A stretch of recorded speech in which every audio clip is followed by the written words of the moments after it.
नमस्कार, मी पूजा नवले स्वागत करते तुमचं तुमच्या हक्काच्या मराठी यूट्यूब चॅनलवर। आज आरीवर्कचा आपला 22वा दिवस आहे आणि आज आपण बघणार आहोत सॅटिन स्टिच। आता ही सॅटिन स्टिच आहे ही कधी लागते आपल्याला? कोणतेही आपल्याला लोडिंग करायचं असेल किंवा फ्लॉवर फिलिंग असेल किंवा मग आपल्याला कोणताही आकार भरायचा असेल तेव्हा आपल्याला सॅटिन स्टिच लागते। तर चला आपण शिकूया सॅटिन स्टिच कशी करतात ते। कंटिन्यू वर्क करूया आपल्या स्टँडवर। तुमचा खूप छान प्रतिसाद मला मिळत आहे, त्याच्यामुळे खरंच खूप थँक्यू। असंच सगळ्यांनी सपोर्ट करत राहा आणि आपल्या चॅनलला सबस्क्राईब करायला विसरू नका। सॅटिन स्टिच करण्यासाठी आपण बघा 2 लाईन अशा आखून घेतोय ग्लास पेन्सिलने। बघा मी अशा 2 लाईन आखून घेतल्यात। आता हे सिल्क थ्रेडचे 2 रील घेतलेले आहेत आणि असे 2 पदर पकडून मी गाठ मारलेली आहे आणि गाठ मधल्या बोटात पकडून सर्कल मारायचा। बघा ही 2 तार नीडल मी घेतलेली आहे। तर बघा ही आहे आपल्या लाईनीची आतमधली बाजू, ही आतमधली बाजू आणि ही बाहेरची बाजू। बघा बघा आता लाईनीच्या आतमधल्या साईडला एक टाका घेतला,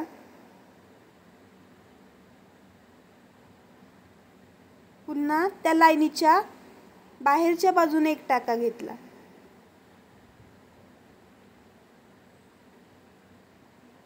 तोच टाका सरळ आणला, दुसऱ्या लाईनीच्या आतमध्ये एक टाका घेतला, लाईनीच्या बाहेर एक टाका घेतला,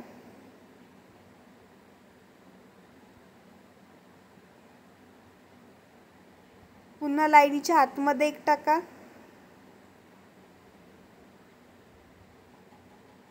बाहेरच्या बाजूला एक टाका। बघा पद्धत खूप सोपी आहे। लाईनीच्या आतमध्ये एक टाका आणि लाईनीच्या बाहेर एक टाका, म्हणजेच काय, एक लॉंग स्टिच घेतली आणि त्याच्या पुढे एक शॉर्ट स्टिच दिली। शॉर्ट स्टिच म्हणजेच काय, छोटा टाका जो आपण स्टिच लॉक करण्यासाठी वापरतो।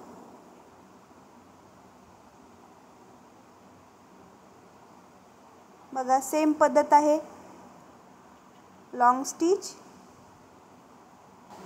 त्याच्या पुढे एक शॉर्ट स्टिच।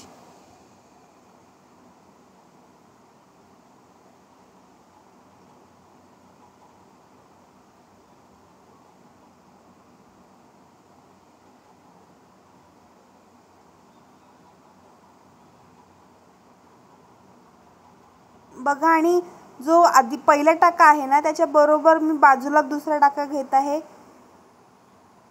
जास्त गॅप नाही ठेवायची त्याच्यामध्ये, गॅप ठेवली ना का मग ते फिनिशिंग थोडंसं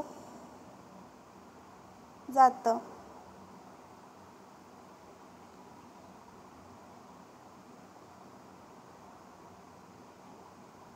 बघा लॉंग स्टिच, त्याच्यानंतर लॉक स्टिच, पुन्हा रिवर्सला लॉंग स्टिच, शॉर्ट स्टिच। बघा पुन्हा लॉंग स्टिच, एक शॉर्ट स्टिच, पुन्हा रिवर्सला लॉंग स्टिच, शॉर्ट स्टिच।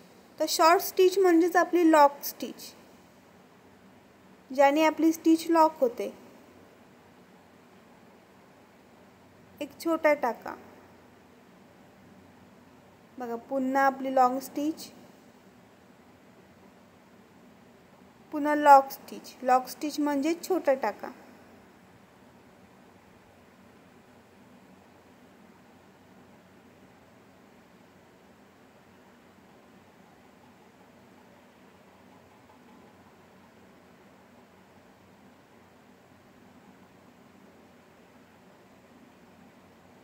बघा सेम पद्धत आहे, असंच पूर्ण स्टिच आपल्याला कव्हर करायची आहे।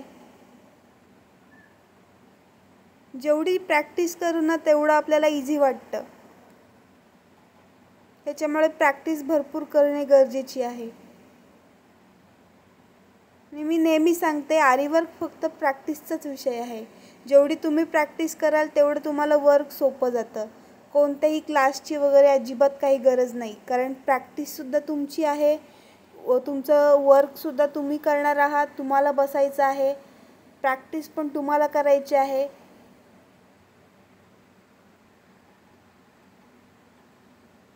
जेवढी प्रॅक्टिस जास्त तेवढं वर्क करायला इझी जातं.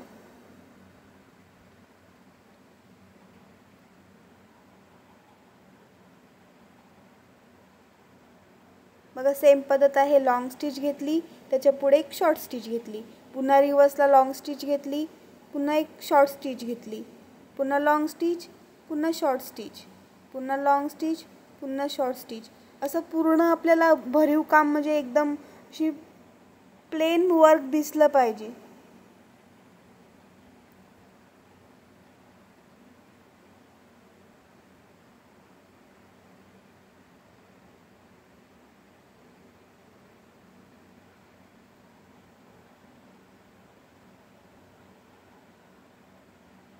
मी व्हिडिओचा थोडंसं स्पीड वाढवला आहे म्हणजे आपलं तेवढं टायमिंग ॲडजस्ट होईल.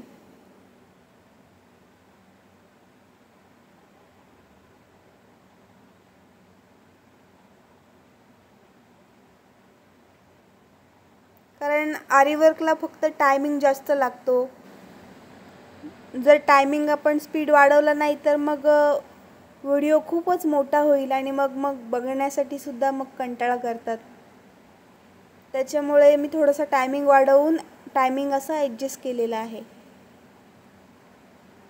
बघा आता ही स्टिच आपण फ्लॉवर फिलिंगसाठी सुद्धा वापरू शकतो, किंवा मग आपल्याला असंच एखादं आपल्याला लोडिंग द्यायचं असेल किंवा एखादा आकार असेल मोराचा म्हणा किंवा एखाद्या पंखाचा आकार, पानाचा आकार, तेव्हासुद्धा ही स्टिच आपण वापरून ते फिल करू शकतो. त्याच्यामुळे अशी प्रॅक्टिस करणे गरजेची आहे.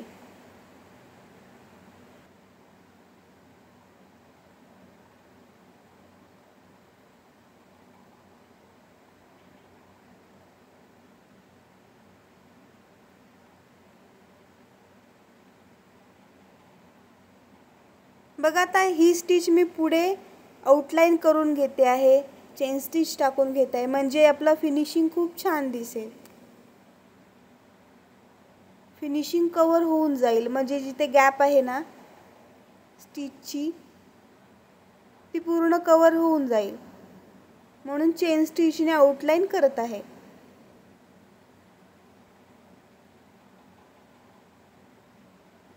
बघा पूर्ण अशी आउटलाईन करायची आहे. बघा आता आपल्याला जायचं आहे त्याच्या बरोबर उलट्या साईडला एक टाका द्यायचा आणि मग पुढे जायचं. बघा पुन्हा कॉर्नराला उलट्या साईडला एक स्टिच दिली आणि मग पुढे आले. त्याच्याने कॉर्नर खूप छान येतो. बघा जी आपली स्टिचमध्ये गॅप आहे ना ती आता या चेन स्टिचने कवर होत आहे, त्याच्यामुळे मग फिनिशिंग खूप छान दिसत आहे. त्याच्यामुळे आपलं वर्क झालं की एक चेन स्टिचने पूर्ण आउटलाईन करून घ्यायची. बघा इथे एंड नॉट मारत आहे मी. Thank you for watching.